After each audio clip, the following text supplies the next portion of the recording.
de delicados pastos, me hará descansar junto a aguas de reposo, me pastoreará, confortará mi alma, me guiará por sendas de justicia, por amor de su nombre, su nombre.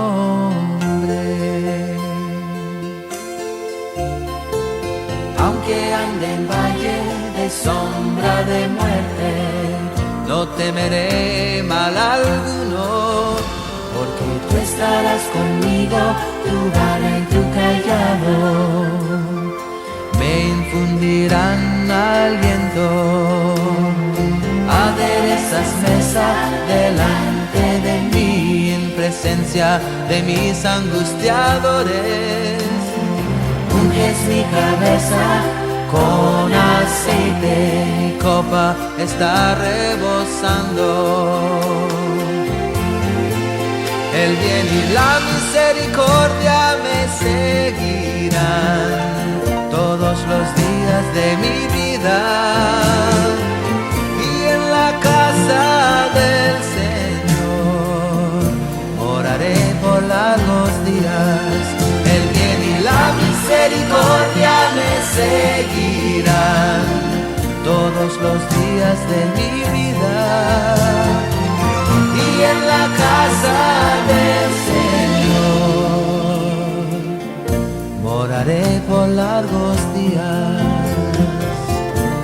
por largos días, por largos días.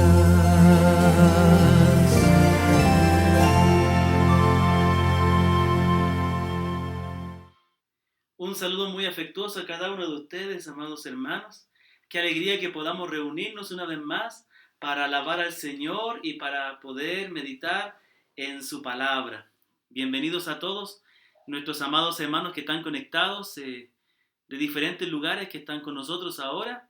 Mis hermanos de Ambato, de Benítez, de Muralillo, de Pelileo, de Quito, de Manta, y hermanos que están en otras partes del Ecuador y en otras partes, los hermanos de Ceballos también, y mis hermanos que están allá en Chile, mis hermanos de Honduras, mis hermanos de Colombia, que se reúnen un buen grupito a escucharnos, y también nuestros hermanos que están en Londres en este momento, que, ecuatorianos, pero que están viviendo allá en Londres y en España también.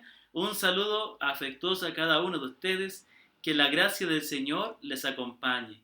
Es una alegría que podamos reunirnos para poder escuchar la palabra del Señor y así ser enseñados por nuestro Padre y alimentados por Él.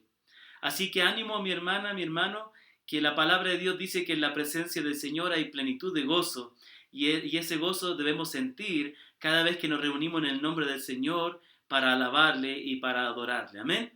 Dice la palabra del Señor esta noche, dice en Habacuc capítulo 3, versículo 17 al 18, dice: aunque la higuera no florezca, ni en las vides haya frutos, aunque falte el producto del olivo, y los labradores no den mantenimiento, y las ovejas sean quitadas de la majada, y no haya vacas en los corrales, con todo yo me alegraré en Jehová, y me gozaré en el Dios de mi salvación. Qué hermosas palabras las que dice aquí.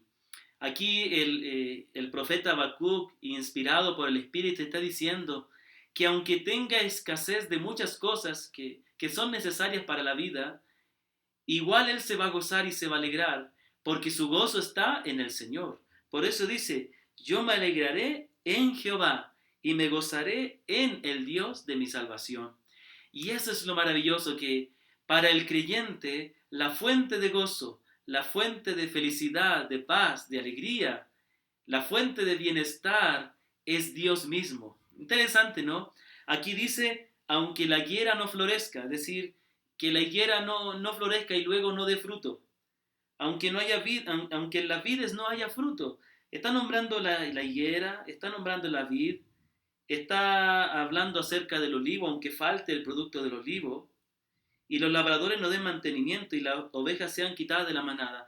Todas estas cosas son cosas que necesitamos, ¿sí? Necesitamos el fruto, necesitamos comer, necesitamos trabajo, pero todas estas cosas en alguno u otro momento nos van a abandonar, nos van a faltar, van a escasear, pero Dios nunca nos va a faltar. Dios nunca vamos a perder a Dios. La palabra de Dios dice que los creyentes tenemos la plena seguridad de que estaremos siempre con el Señor y el Señor estará siempre con nosotros. De modo que el Señor es la fuente de nuestro gozo, de nuestra alegría, de nuestro bienestar, porque Él nunca se nos va a acabar, nunca nos va a faltar. Así que nos alegramos en esta maravillosa verdad de que nuestro gozo está en el Señor. Así que a pesar de que quizá usted puede estar pasando por momentos muy duros y difíciles y le pueden faltar muchas cosas que necesita, alégrese de que tiene a Dios y si usted se ha arrepentido y ha confiado en el Señor Jesús, Él es el Dios de su salvación en el cual usted descansa, en el cual se goza. Así que el Señor le bendiga, amados hermanos, y teniendo en cuenta esto vamos a elevar una oración y vamos a pedirle al Señor la bendición por este tiempo en que estaremos reunidos escuchando su palabra. Así que hermanos, oremos juntos a nuestro maravilloso Señor. Incline su rostro ahí, cierre sus ojos y oremos. Oh Jehová, Señor nuestro, cuán glorioso es tu nombre sobre toda la tierra. Has puesto tu gloria sobre los cielos. Engrandecido y exaltado seas, Padre eterno. Tú eres el Dios soberano y descansamos en ti. En todo lugar podemos ver tu gloria. Podemos ver el reflejo de tus manos sabias y poderosas. Podemos ver de que nada ha podido impedir que tú cumplas tus propósitos. Y en eso nos gozamos y nos alegramos.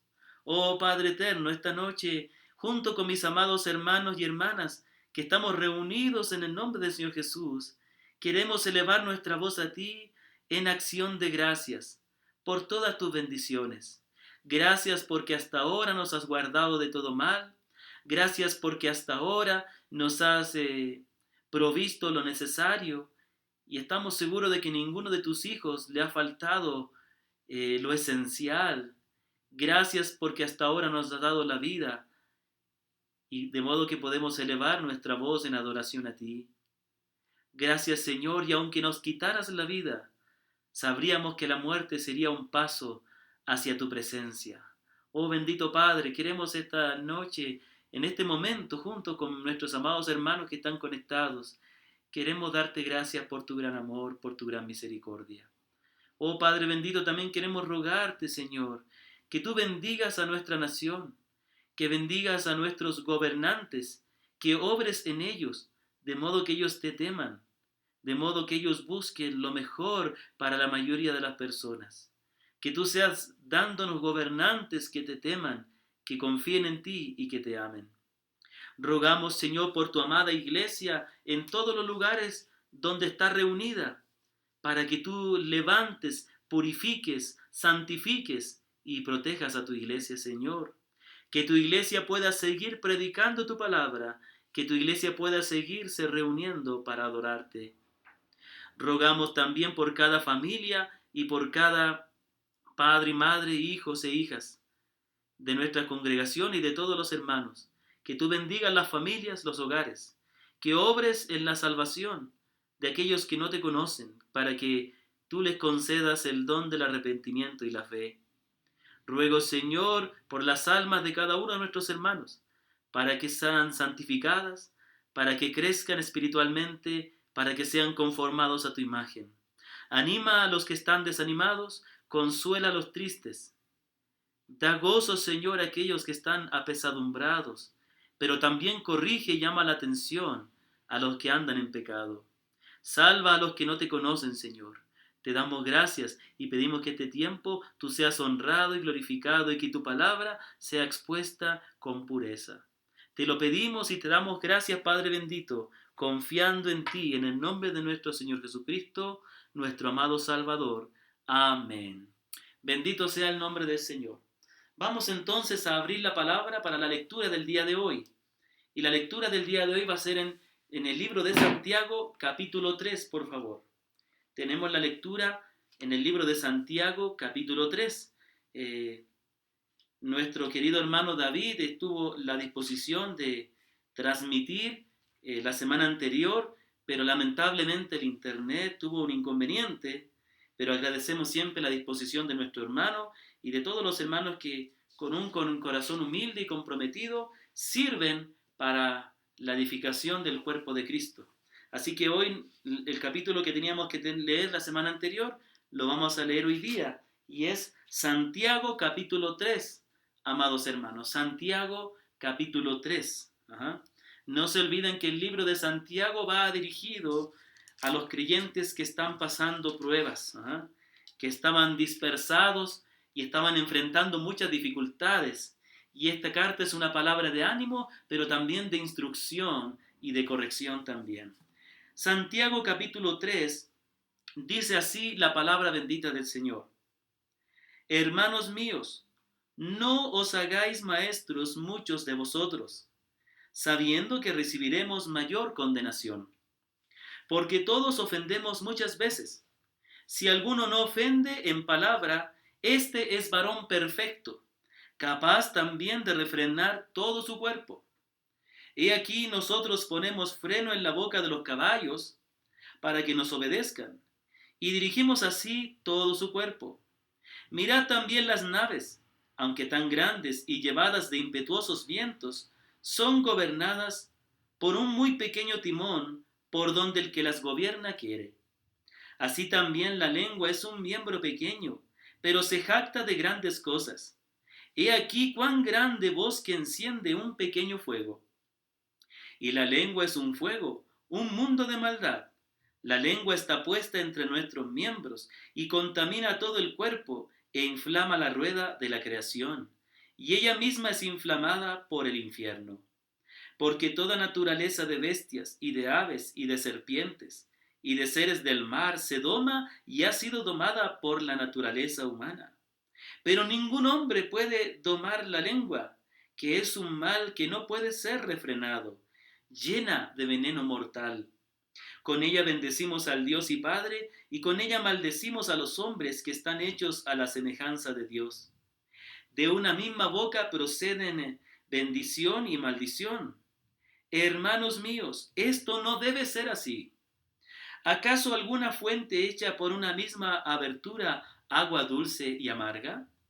Hermanos míos, ¿puede acaso la higuera producir aceitunas o la vid higos?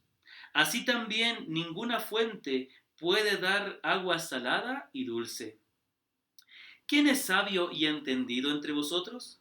Muestre por la buena conducta sus obras en sabia mansedumbre. Pero si tenéis celos amargos y contención en vuestro corazón, no os jactéis ni mintáis contra la verdad, porque esta sabiduría no es la que desciende de lo alto, sino terrenal, animal, diabólica. Porque donde hay celos y contención, allí hay perturbación y toda obra perversa. Pero la sabiduría que es de lo alto es primeramente pura, después pacífica, amable, benigna, llena de misericordia y de buenos frutos, sin incertidumbre ni hipocresía. Y el fruto de justicia se siembra en paz para aquellos que hacen la paz. Amén. Bendita sea la palabra del Señor. Qué maravilloso texto que hemos escuchado. Aquí la palabra nos exhorta a tener dominio sobre nuestra lengua y nos advierte que nuestras palabras pueden encender un bosque, por así decirlo, en el sentido de que nuestras palabras o pueden ser de bendición o pueden provocar mucho daño. Ojo que este texto no está diciendo que nuestras palabras tienen autoridad para producir aquello que nosotros decimos. En muchas personas se escucha hoy en día que dicen que hay que tener cuidado con lo que decimos porque eso se va a cumplir. Como un amigo que yo aprecio mucho porque es un creyente fiel. Pero una vez yo estaba con bastante frío y dije, parece que me voy a resfriar. Y entonces él inmediatamente me llamó la atención y me dijo, no diga eso, pastor, porque la palabra tiene poder y si usted lo dice, se va a cumplir. En ninguna manera está diciendo el texto eso.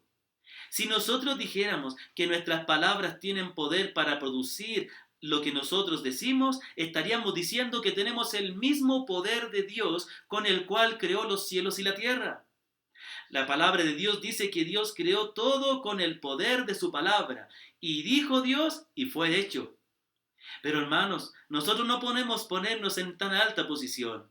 Nosotros somos solo seres creados y somos pecadores a los cuales Dios ha tenido misericordia. Y si bien somos hijos de Dios y tenemos el Espíritu de Dios morando en nosotros, nuestras palabras no tienen poder para hacer aquello que decimos, pero sí pueden causar mucho daño. Podemos herir los sentimientos, podemos desanimar los corazones. Podemos comenzar pleitos, podemos provocar disensión o riñas entre hermanos. Una de las cosas que el Señor aborrece, y lo dice en el libro de Proverbios, es aquel que pone discordia entre hermanos.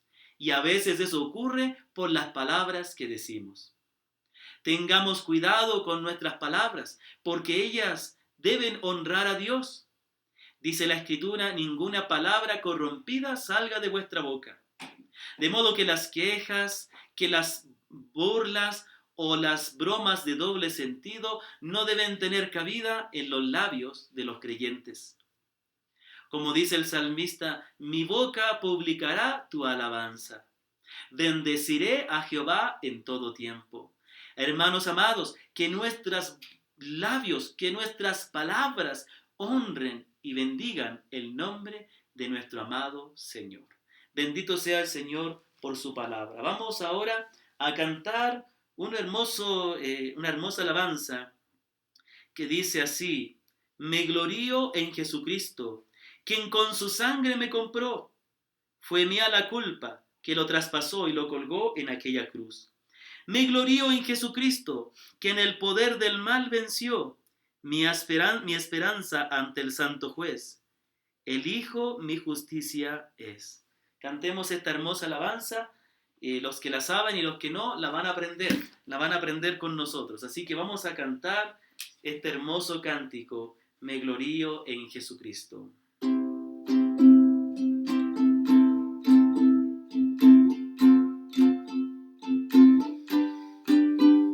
Me glorío en Jesucristo, quien con su sangre me compró. Fue mía la culpa que lo traspasó y lo colgó en aquella cruz.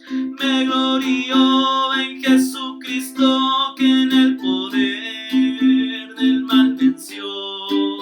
Mi esperanza ante el santo juez. El Hijo mi justicia es. El Hijo mi justicia es. Me glorío en Jesucristo, su amor me dio mi vida a ser. No tengo a otro a donde acudir, me satisface solo Él. Me glorío en Jesucristo, mi torre fuerte, redentor. Si el enemigo es fuerte contra mí, mis pies por gracia sostendrá. Mis pies por gracia sostendrá. Aleluya.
rostro siempre al contemplar, su rostro siempre al contemplar. Nuestro gozo, nuestra gloria es nuestro Señor Jesucristo. Vamos a cantar también ahora el Salmo 121. Alzaré mis ojos a los montes. ¿De dónde vendrá mi socorro? Mi socorro viene del Señor, que hizo los cielos y la tierra. Alzaré mis ojos a los montes. ¿De dónde vendrá mi socorro? Mi socorro viene del Señor, que hizo los cielos y la tierra. No dará tu pie al resbaladero, ni se dormirá el que te guarda. He aquí no se adormecerá el que guarda a Israel. El Señor es tu guardador, el Señor es tu sombra a tu diestra. El sol no te fatigará de día ni la luna de noche. El Señor te guardará de todo mal, Él guardará tu alma. El Señor guardará tu salida y tu entrada, desde ahora y para siempre. Desde ahora y para siempre. Desde ahora y para siempre. Amén. Bendito sea el nombre del Señor. Ahora les quiero invitar a que oremos juntos con el libro de los Salmos. Y vamos esta noche, vamos en este momento a orar con el Salmo número 5, versículo 1 al 7. Vamos a orar con este Salmo número 5, versículo 1 al 7. Y mientras usted lo busca, yo le voy a leer. Dice así el Salmo 5, versículo 1 al 7. Dice: escucha, oh Jehová, mis palabras, considera mi gemir, está atento a la voz de mi clamor, Rey mío y Dios mío, porque a ti oraré. Oh Jehová, de mañana oirás mi voz, de mañana me presentaré delante de ti y esperaré, porque tú no eres un Dios que se complace en la maldad, el malo no habitará junto a ti, los insensatos no estarán delante de tus ojos. Aborreces a todos los que hacen iniquidad, destruirás a los que hablan mentira. Al hombre sanguinario y engañador abominará Jehová, mas yo por la abundancia de tu misericordia entraré en tu casa. Vamos a leer juntos con este salmo.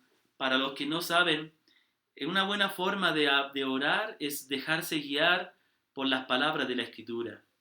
De modo que a la medida que vamos leyendo los versículos, vamos a ir orando por lo que el texto nos inspira a orar.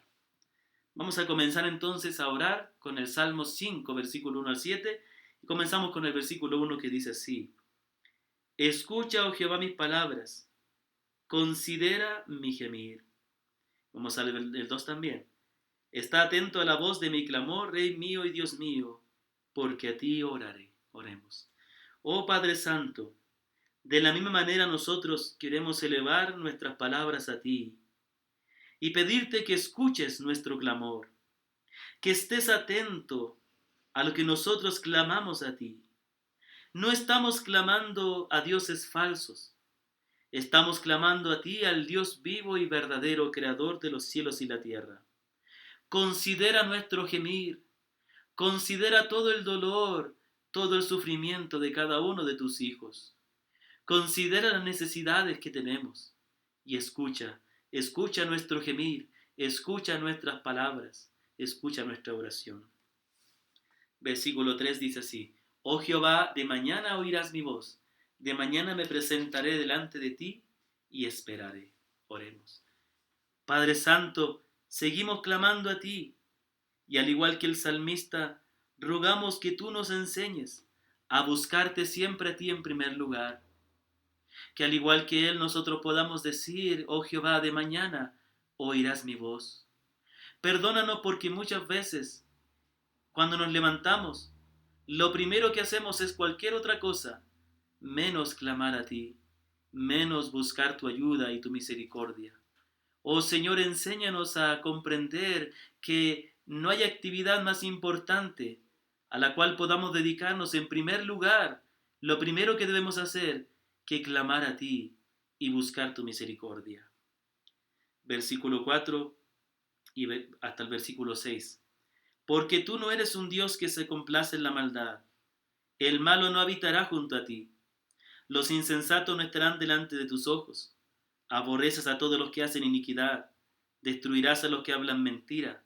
Al hombre sanguinario engañador abominará Jehová. Oh Padre Santo, reconocemos a través de este salmo que tú eres un Dios muy santo, un Dios santo y justo. Señor, tu palabra nos dice que tú aborreces la maldad y aborreces al malo.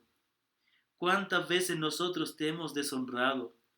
¿Cuántas veces nosotros nos hemos complacido en la maldad? ¿Cuántas veces nosotros hemos hecho iniquidad y hemos hablado mentira y engaño? Es por eso, Señor, que pedimos que tenga misericordia de nosotros. Ten misericordia de tu iglesia y de nuestros familiares, porque todos hemos pecado gravemente contra ti y no queremos ser rechazados.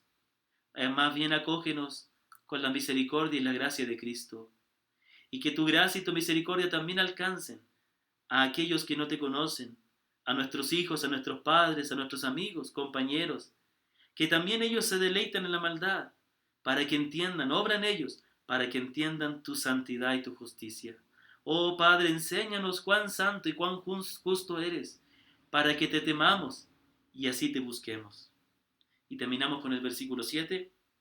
Mas yo por la abundancia de tu misericordia entraré en tu casa, adoraré hacia tu santo templo en tu temor.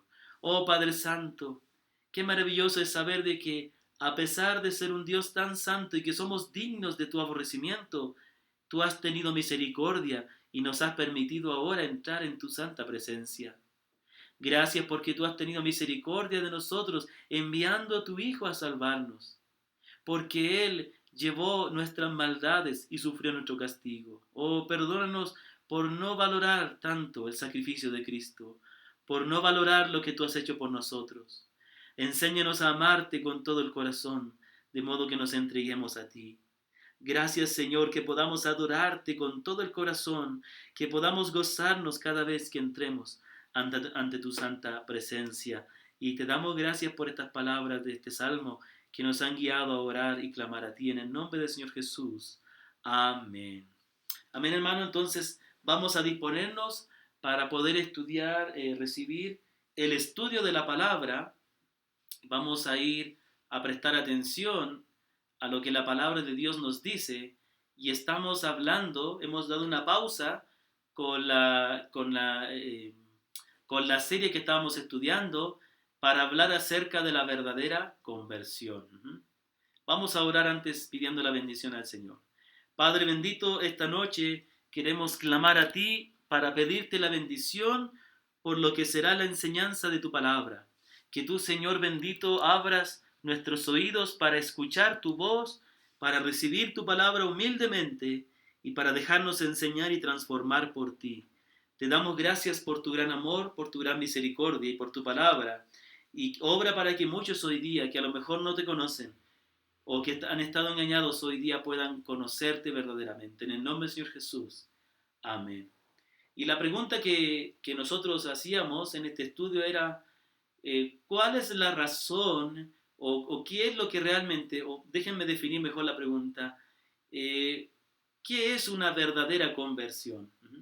¿Qué es una verdadera conversión? Muchos dicen que se han convertido en cristianos, que antes no eran, ahora lo son, que se han convertido a Cristo, que se han convertido al Evangelio. Pero ¿qué es convertirse? Y vimos algunas falsas razones que las personas han presentado por las cuales ellos piensan que serán salvos y que irán al cielo con Dios.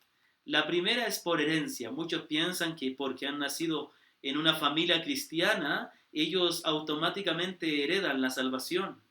Si bien la palabra nos enseña que hay una bendición especial para los hijos de los creyentes. Esa bendición consiste en que ellos, entre otras cosas, ellos escucharán la palabra porque ellos también necesitan nacer de nuevo.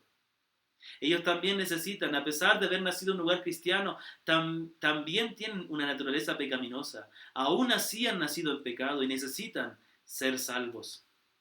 Vimos que otros tienen miedo y tienen miedo al infierno y quieren que Dios les salve. Y vimos que el miedo es algo bueno, pero no es la principal motivación por la cual debemos acudir a Cristo. Y la principal motivación es que tiene que haber un verdadero arrepentimiento. Muchos tienen miedo al infierno y no quieren ser condenados, pero siguen amando el pecado y no quieren reconocer toda su maldad. Otros han tenido una experiencia emocional, han sentido algo, han llorado, han caído para atrás, han caído para adelante, han experimentado algo y su conversión se basa más que en su fe, en una experiencia emocional. Y vimos el otro día a través de las Escrituras que la palabra de Dios dice que la conversión es una obra espiritual y que el Espíritu no obra tanto en las emociones como en el entendimiento.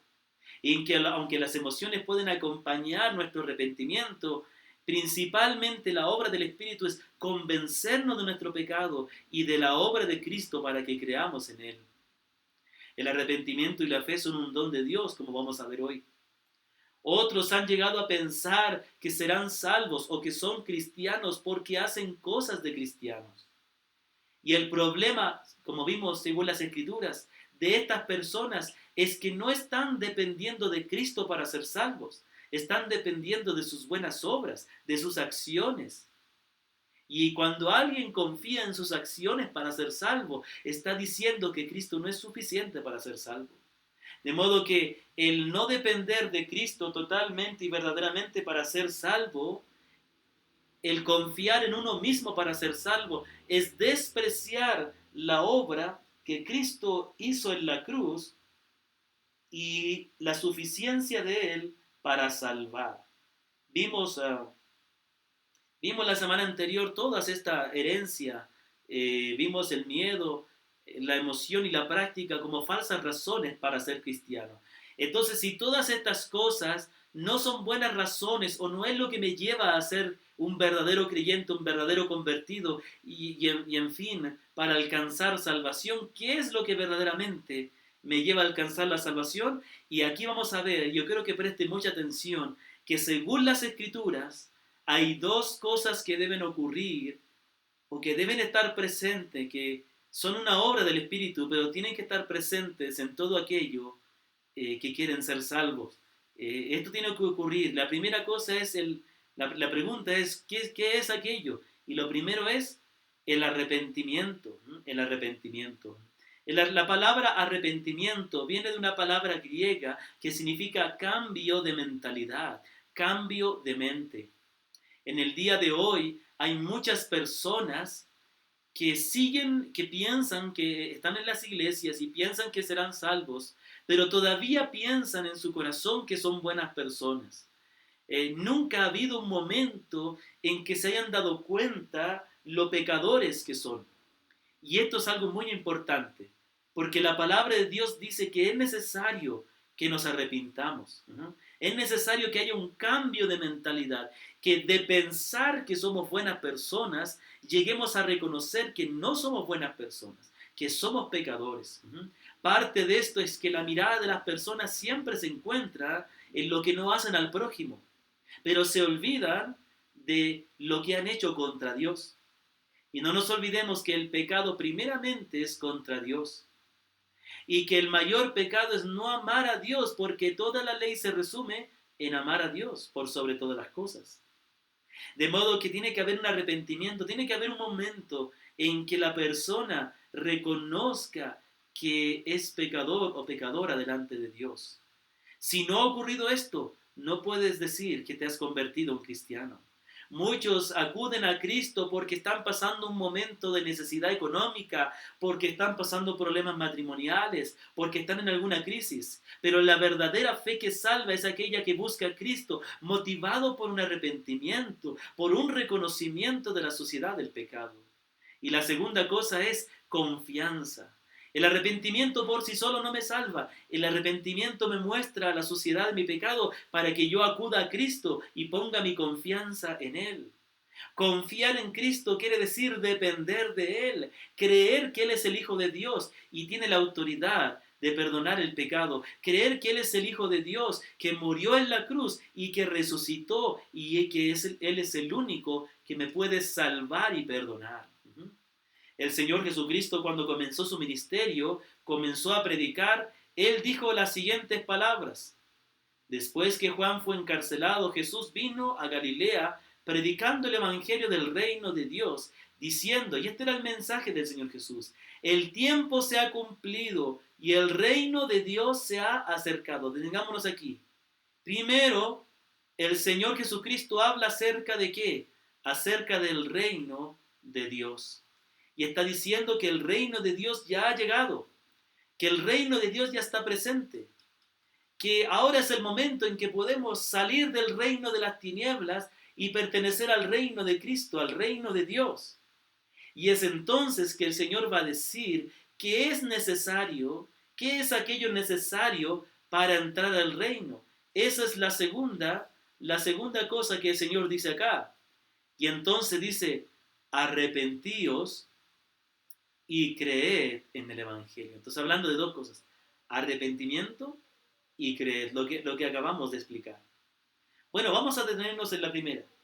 Y esto es muy importante, déjame decirte que si no ha habido un arrepentimiento verdadero, aunque hayas tenido una experiencia emocional, aunque hayas pasado toda tu vida en la iglesia, si no has tenido un verdadero arrepentimiento, no tienes una verdadera fe en Cristo y no puedes ser salvo. Vamos a ver, tenemos una definición de arrepentimiento que la encontramos en la Confesión de Fe de Westminster.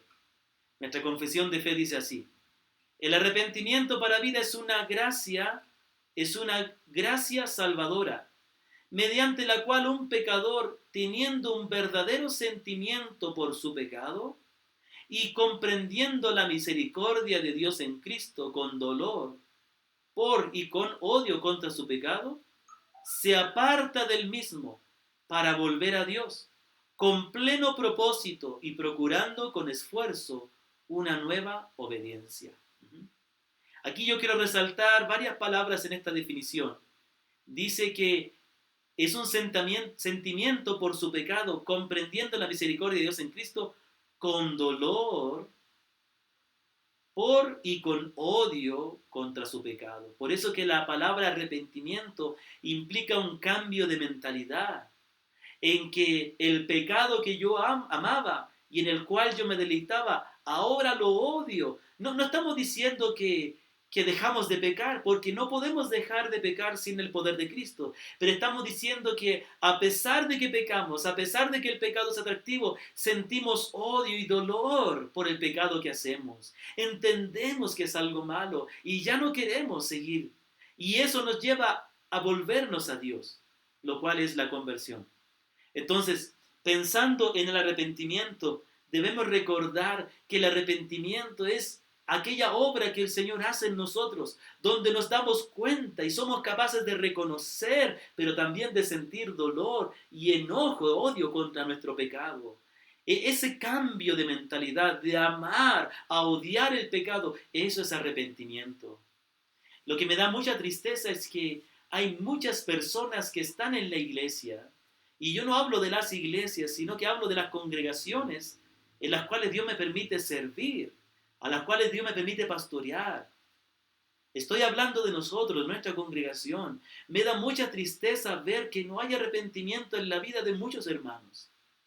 Un predicador dijo algo que está en las Escrituras. Dijo que el verdadero creyente no es uno que se arrepintió, sino que es uno que continúa arrepintiéndose. Es alguien que todo el tiempo se arrepiente, porque todo el tiempo se da cuenta que es más pecador de lo que yo pensaba, de lo que uno pensaba, que mientras más conoce a Dios, más se da cuenta que ha sido más grave su pecado y que todavía hay cosas que tiene que dejar.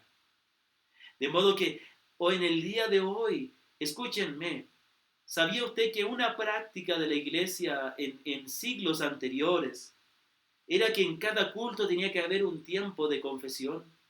Un tiempo donde los creyentes hicieran silencio y pensaran y meditaran en su pecado y la iglesia confesara su pecado. En el día de hoy pensamos que en el cristianismo todo es gozo y fiesta y alegría. Y a veces la alegría es buena, sí, nos gozamos en el Señor, pero nos gozamos en la misericordia del Señor después de habernos dolido de nuestro pecado. Nadie puede experimentar el gozo del perdón y de la salvación si primero no ha experimentado el dolor del pecado y la maldad. Y el problema de hoy es que en la iglesia no hay tiempo para el dolor. Un famoso predicador, David Wilkinson, quien llegó a plantar una iglesia en los lugares más peligrosos de Nueva York, tiene un sermón que usted lo puede ver en YouTube que habla acerca de la tristeza y el dolor. Y es buena la tristeza y es bueno el dolor, porque como dice la palabra, ayuda porque con la tristeza se enmienda el corazón. Hermanos queridos, tiene que haber momentos en nuestra vida, y todos, tiene que haber momentos en que comprendamos la gravedad del pecado y lloremos. Todos nosotros deberíamos llorar. ¿Sabe por qué? Porque no estamos amando a Cristo como debiéramos. Porque nuestros hijos no están amando a Cristo como debiéramos. Hay muchos que debieran llorar porque sus hijos se han apartado de la fe. El día de ayer el Señor me permitió conocer a una hermana que con lágrimas hablaba acerca de un hijo suyo, que había conocido al Señor, se había bautizado, pero ahora niega la palabra. Esa madre lloraba. Pero ¿cuántos no tenemos que llorar? No estemos tranquilos porque nuestros hijos van a la iglesia con nosotros. No pensemos que porque ellos leen la Biblia, porque dicen creer en el Señor, si ellos no están entregados a Cristo, si no aman a Cristo, si no se sienten mal por las cosas que ofenden a Dios, lloremos, porque significa que no hay arrepentimiento en sus vidas. ¿Cuántos que a pesar de estar haciendo negocios incorrectos, que a pesar de estar viviendo mal en su vida personal y familiar, pretenden gozarse y alabar al Señor? Deberían llorar y sentirse mal, porque no estamos viviendo conforme a la palabra. Muchas personas han dado una profesión de fe diciendo que ahora aceptan a Cristo como el Salvador, pero jamás ha habido en ellos un dolor por el pecado. Y eso es el arrepentimiento. Miren, vamos a ver algunos textos de la Escritura que nos van a ayudar a entender un poco más acerca del arrepentimiento. Tenemos Joel. El profeta Joel llama al pueblo al arrepentimiento. Y mire lo que él dice, el profeta Joel. Joel capítulo 2, versículo 12 al 13 dice: por eso pues ahora dice Jehová, convertíos a mí, ¿qué dice? Con todo vuestro corazón. Conviértanse a mí con todo el corazón. ¿Se acuerda de los reyes en el libro de los reyes y las crónicas de los reyes? Siempre dice, tal rey hizo lo bueno delante de los ojos de Jehová, pero no quitó los lugares altos. Siempre hubieron estos reyes que hicieron lo bueno, pero no se convirtieron totalmente. Y Dios dice, convertíos con todo vuestro corazón, con sinceridad y completamente. Pero miren lo que dice, con ayuno y lloro y lamento. Rasgad vuestro corazón. ¿Por qué les dice? Dice que ellos deben sentirse tristes, que deben convertirse con dolor. Es que la conversión es algo maravilloso, experimentar la gracia de Dios, pero la conversión es algo que trae dolor y tristeza porque te das cuenta que has ofendido a Dios. La salvación no se trata de pedir a Dios que me ayude en mis problemas. La salvación se trata de reconocer que estoy perdido, que he ofendido a Dios y me siento mal y no puedo vivir tranquilo. Y ahí entonces experimentamos el gozo del perdón. Después le dice, rasgad vuestro corazón. ¿Por qué dice esto? Porque antiguamente una señal, cuando ocurría una tragedia o cuando ocurría algo muy malo, una señal de tristeza, de dolor, era rasgar las vestiduras. Rasgar las vestiduras. Se dice que el rey Josías, si no me equivoco, dice que cuando él reinó, ahí dice que después de muchos siglos, de muchos años, encontraron la ley de Dios. Y cuando él leyó la ley de Dios, se dio cuenta que todo el pueblo había desobedecido y rasgó sus vestiduras. Y aquí dice, rasgad vuestro corazón y no vuestros vestidos. Es decir, Lamentate, llora, pero verdaderamente, no en apariencia, no en algo externo. Realmente demuestra que estás triste, que tienes amargura y lamento por tu pecado. Y no vuestros vestidos, convertidos a Jehová vuestro Dios, porque misericordioso es y clemente, tardo para la ira y grande misericordia, y que se duele del castigo. Míralo, qué maravilloso texto. Dice, debes arrepentirte, porque Dios es bueno para perdonar. Dios es bueno para tener misericordia, y Él se duele del castigo. Pero Él con dolor y todo te castigará si no te arrepientes. También Salmo 51, ya les he leído en otra ocasión, expresa, estas son las palabras de alguien que está arrepentido. Mire, hoy yo no sé cómo hay personas que a pesar de tener albergado amargura y resentimiento en su corazón, no sienten ningún temor en tomar la cena del Señor. No sienten ningún temor cuando van a la iglesia, como que si Dios ignorase su pecado, porque no comprenden. Hermanos, pecado no es solamente cometer adulterio. Ajá. Tú piensas, no, yo no he cometido adulterio, yo estoy bien, ¿no?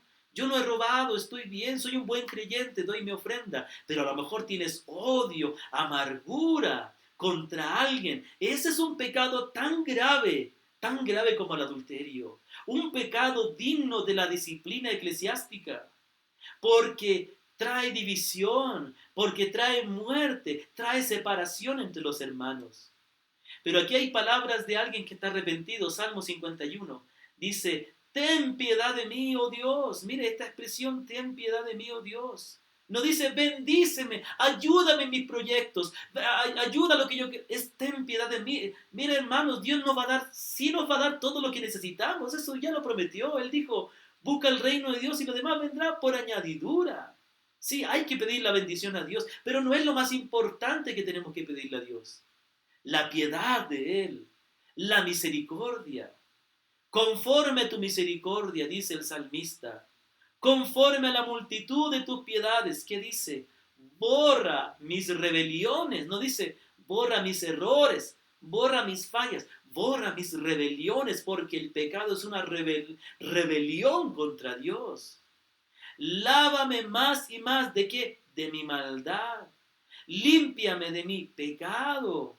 Y aquí dice, porque yo reconozco mis rebeliones, sí, reconozco mis rebeliones, y mi pecado está siempre delante de mí. Contra ti solo he pecado y he hecho lo malo delante de tus ojos, para que sea reconocido justo en tu palabra y tenido por puro en tu juicio. Mire, estas palabras maravillosas de este salmo nos dicen que el arrepentimiento es ese, un reconocimiento de la maldad, de la suciedad y sentir dolor. Eso es lo que necesitas para estar seguro de que eres un verdadero creyente. No es meramente repetir una oración. No es meramente pasar al frente y levantar tu mano. No es meramente decir que crees en Dios. Es haberte arrepentido, haber sentido la gravedad de tu pecado. Acuérdate que la palabra de Dios dice que Dios es un juez justo. Dios es un juez justo y está airado contra el impío todos los días. Y todos los seres humanos somos impíos. Todos nos hemos deleitado en la maldad. Todos hemos vivido según nuestro pensamiento y no nos hemos entregado a Dios.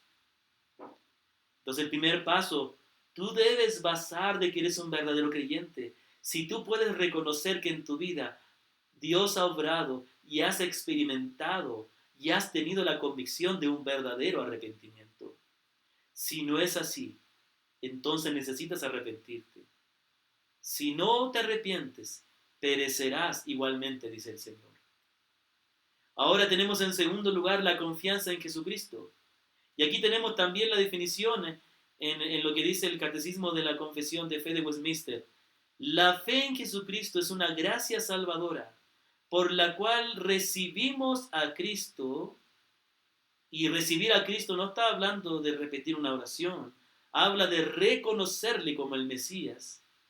Y descansamos solo en Él, no en otro.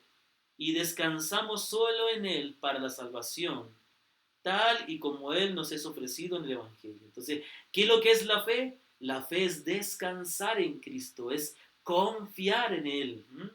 Cuando uno descansa en Cristo, ya no confía en uno mismo, ya uno deja que Él haga lo que uno no puede hacer. Y de eso se trata. La palabra de Dios dice que el Señor fue entregado a la muerte para pagar nuestra maldad y resucitó, y es el deber nuestro creer en Él. Miren lo que dice Gálatas capítulo 2, versículos 15 y 16.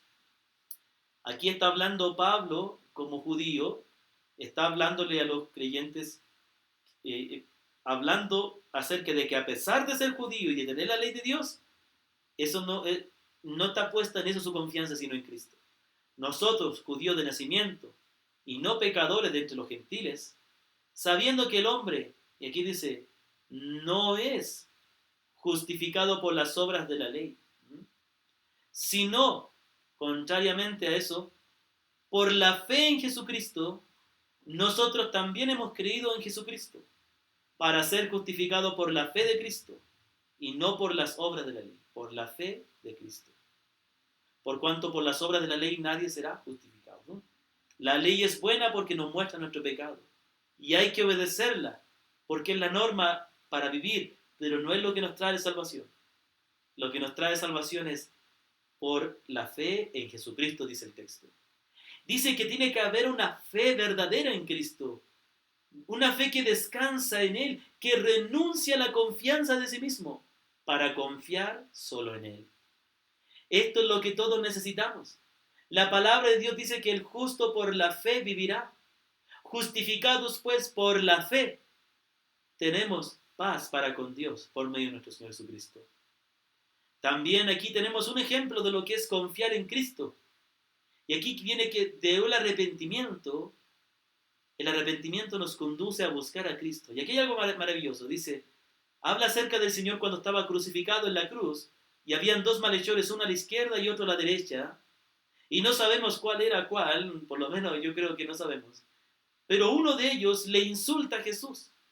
Y uno de los malhechores que estaban colgados le injuriaba diciendo, si tú eres el Cristo, sálvate a ti mismo y a nosotros. Eso es lo que decía el malhechor incrédulo. Pero respondiendo el otro, que también era malhechor, no es que era un ladrón bueno, todos los ladrones son malos. No es que hay ladrones Robin Hood ahora. No. Los dos eran malhechores y merecían estar ahí. El único bueno era el Señor Jesucristo. Respondiendo el otro, le reprendió diciendo, ni aún tú temes a Dios, estando en la misma condenación. Y esto es algo muy fuerte que le dice. Y aquí hay algo sorprendente, mire. El otro malhechor, ni siquiera porque estaba muriendo, temía a Dios. Esas palabras que él le dice, si tú eres el Cristo, no eran palabras de fe, era su incredulidad. Si tú eres realmente el Cristo, a ver, demuéstralo. ¿Qué tiene que demostrar el Señor? Si Él hizo tantos milagros, con los cuales ya demostró.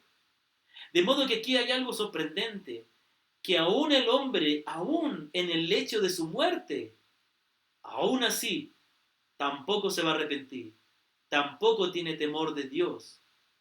¿Sabe qué? La mayoría de las personas, si no todas las que estarán en el infierno, ni aún ahí, se arrepentirán de su maldad. Hay un texto muy impresionante en el libro de Apocalipsis. Hay muchos textos ahí, donde dice que vendrá un juicio sobre la tierra y dice que ni aún así se arrepentirán de adorar a la bestia. Dice que los hombres, a pesar de ver el juicio de Dios, si Dios no obra en su corazón, jamás se van a arrepentir, van a seguir amando su pecado y van a seguir rebelándose contra Dios. Pero en cambio el otro dice el versículo 41, nosotros a la verdad justamente padecemos, porque recibimos lo que merecieron nuestros hechos.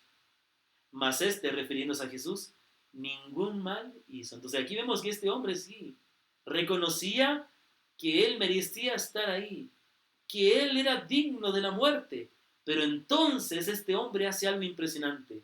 Y aquí dice, y dijo a Jesús. Esto quiere decir que él clamó, que él confió en Jesucristo. Y aquí le dice, acuérdate de mí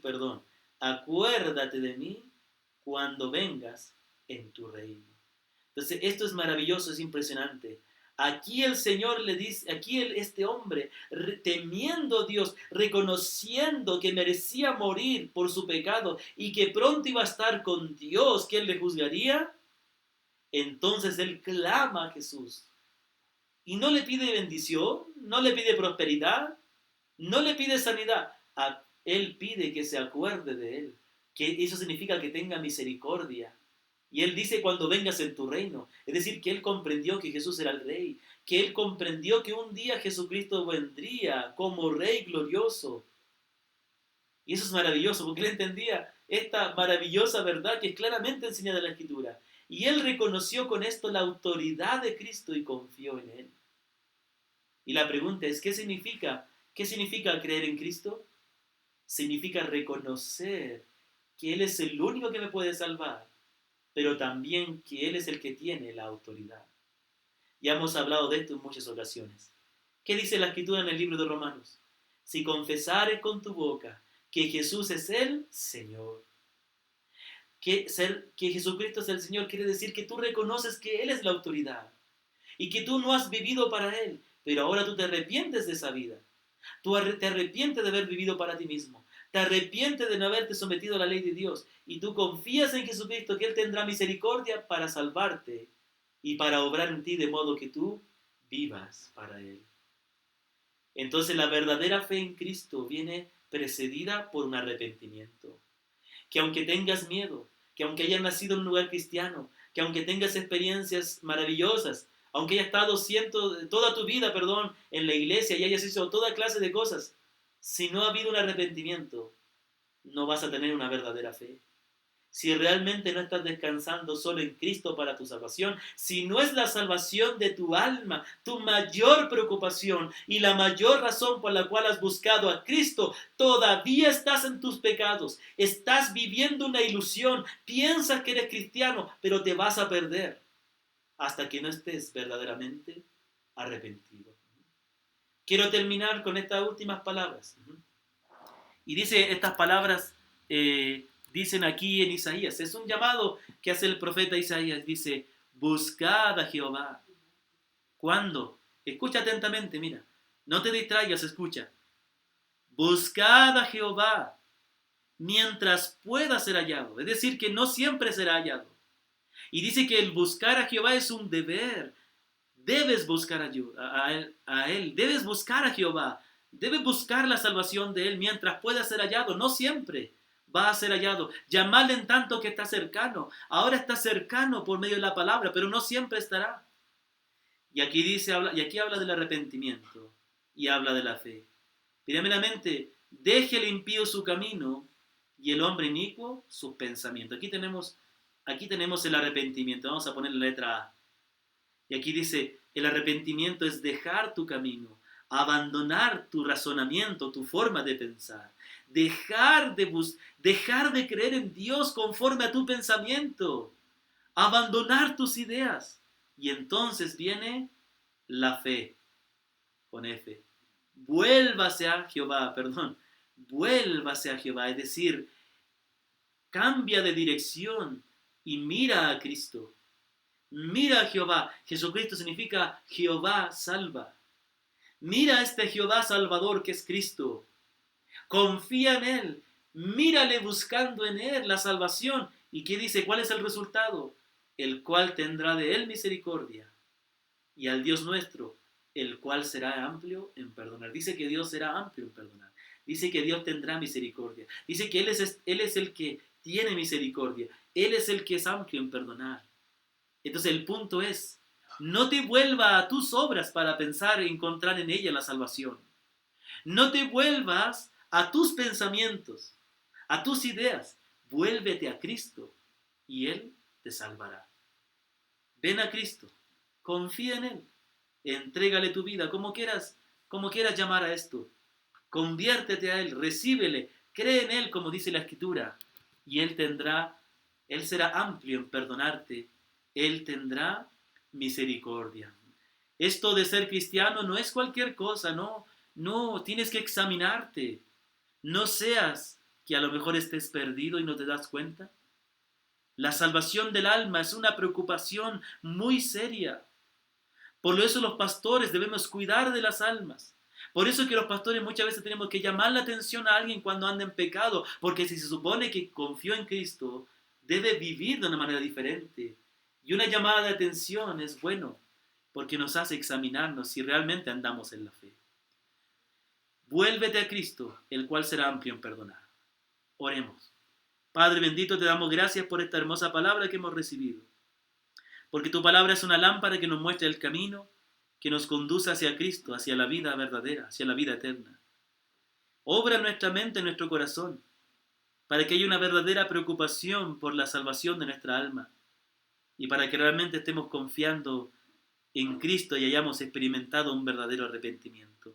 Sé tú obrando y convenciendo y obrando en el corazón de cada uno. Te alabamos y te damos gracias en el nombre precioso de nuestro Señor Jesucristo. Amén. Amén. Damos gracias por esta palabra que hemos recibido y honramos y bendecimos el nombre del Señor por ella. Vamos a terminar sin antes saludar a todos con gozo en el corazón. A cada uno de ustedes, hermanos y hermanas que han estado conectados, yo les mando un cariño muy grande y esperamos con la ayuda del Señor estar pendiente de cada uno de ustedes. Pero si usted tiene algún motivo de oración, alguna preocupación, no dude en acercarse a nosotros. Y oramos también por todos aquellos hermanos que están pasando dificultades y que tienen familiares que están enfermos. Y vamos a estar orando para que el Señor les bendiga y les guarde. Vamos a terminar entonces y muy agradecidos al Señor, y le animo a que hoy puedan meditar y conversar y converse con sus hijos. Hablen acerca de lo que ha sido este estudio y preocupémonos por nuestras almas y por las almas de nuestros hijos y de los que están a nuestro alrededor, para estar seguros que verdaderamente hayan o hemos conocido al Señor. Amén. Entonces terminamos con las palabras de 2 de Corintios 13:14, que dice así: la gracia del Señor Jesucristo, el amor de Dios y la comunión del Espíritu Santo sean con todos vosotros. Amén. Que la gracia del Señor les acompañe. Ha sido una alegría poder compartir la palabra del Señor esta noche y saber de que usted ha estado ahí y se ha dado este tiempo para poder escuchar la enseñanza de la palabra y alabar juntos al Señor. Que la gracia y la misericordia les acompañen. Que el Señor les bendiga.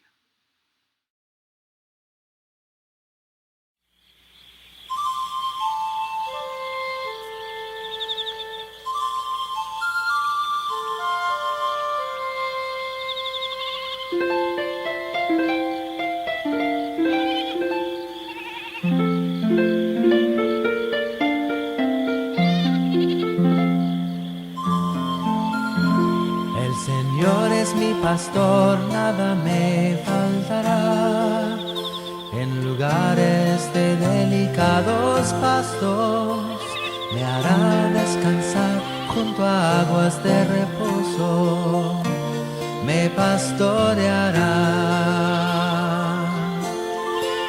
confortará mi alma, me guiará por sendas de justicia, por amor de su nombre, su nombre.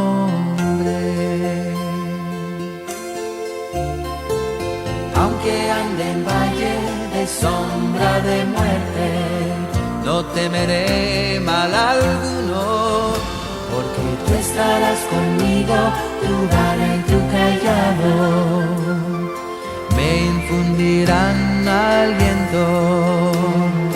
Aderezas mesa delante de mí en presencia de mis angustiadores. Unges mi cabeza con aceite, mi copa está rebosando. El bien y la misericordia me seguirán todos los días de mi vida,